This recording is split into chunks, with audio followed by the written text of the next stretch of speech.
Welcome. Today, we are jumping right into the pretty complex and, let's be honest, often confusing world of manipulative personalities.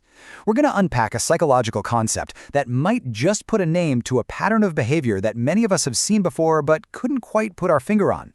So let me just start with a question for you.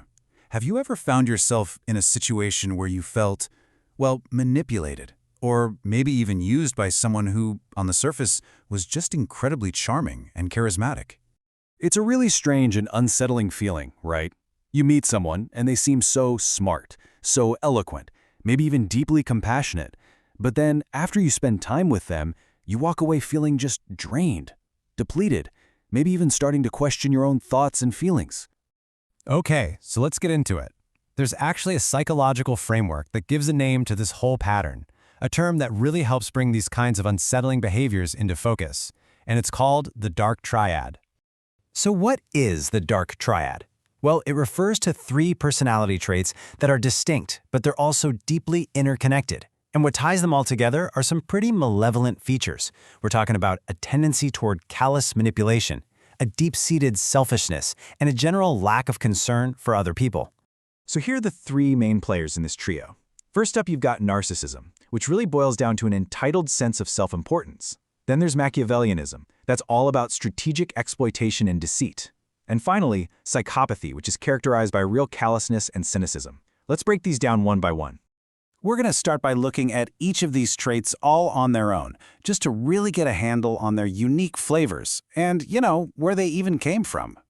So that first trait, narcissism, its name actually comes from Greek mythology.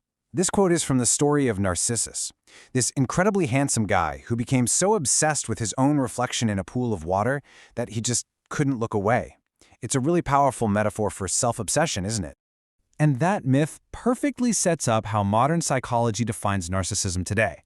It's a pattern of selfishness, of arrogance, and this powerful sense of entitlement. People with these traits, they absolutely crave admiration, they lack empathy for others, but, and this is the interesting part, this outward superiority is often just a mask for a really fragile sense of self-worth. Okay, let's move on to the second trait in the triad, Machiavellianism.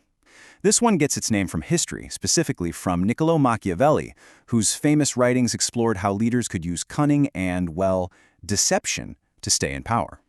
And that idea really gets to the heart of this trait. Machiavellianism is all about having a deeply cynical view of other people. It's strategic, it's calculated. Manipulation and deceit are just tools in the toolbox to get what you want. You can imagine how this plays out. People are just pawns in their own personal game of chess. And that brings us to the third and final piece, psychopathy. Now, when we talk about it in the dark triad, we're usually talking about subclinical traits, so not necessarily a full-blown disorder. This means being emotionally cold, impulsive, taking big risks, and, this is the crucial part, a profound lack of remorse.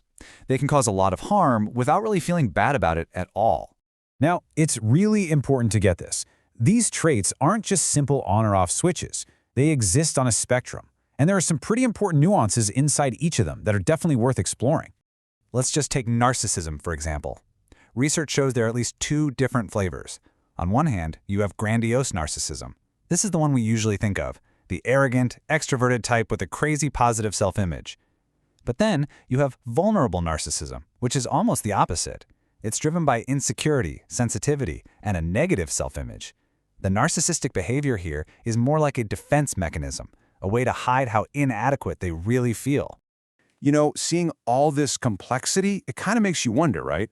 Where does this stuff even come from? How does someone develop traits like narcissism in the first place?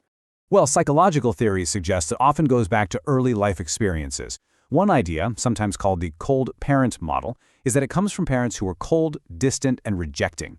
But another theory, the indulgent parent model, points to the exact opposite, parents who put their child on a pedestal and were overly admiring. And then there's a third model, the conflicted model, which suggests it's a mix of both, caregivers who would swing back and forth between those two extremes. And if you go to the most extreme end of the spectrum, you find something called malignant narcissism. This is a theoretical idea, but it's where narcissistic personality disorder, or NPD, starts to overlap with antisocial behavior, paranoia, and even sadism, which is actually taking pleasure in other people's suffering. It's considered way more severe than NPD, but still a little different from pure psychopathy. Okay, so that's a lot of theory. But what does this actually look like in the real world? How can you apply all this? What are the practical, observable signs that might tell you someone has these traits? Let's look at a few key behavioral red flags. You might notice this constant drive to get what they want, no matter who gets hurt in the process. They also have a knack for playing the victim and twisting situations around. A pattern of intense but really short and failed relationships can be another sign. And, of course, there are the lies, the inconsistencies, and maybe even gaslighting, where they manipulate you so much you start to doubt your own sanity. Now, I have to pause here because this is so important. The whole point of learning this is for awareness and self-protection. It is not about going around and trying to diagnose people. These are really complex psychological concepts. If any of this is hitting close to home and you feel like you might be in a toxic or harmful relationship, the absolute best thing you can do is seek help from a qualified professional. So, while the dark triad is a really powerful tool for understanding some of the darker parts of human nature, it's so important to remember that it is not the whole story, not by a long shot. In fact, to balance things out, researchers have actually proposed a counterpart, the light triad, and you can see the contrast here. Instead of narcissism, you have humanism, which is about valuing the worth of every single person. Instead of Machiavellianism, you have Kantianism, basically treating people, not as tools to get what you want.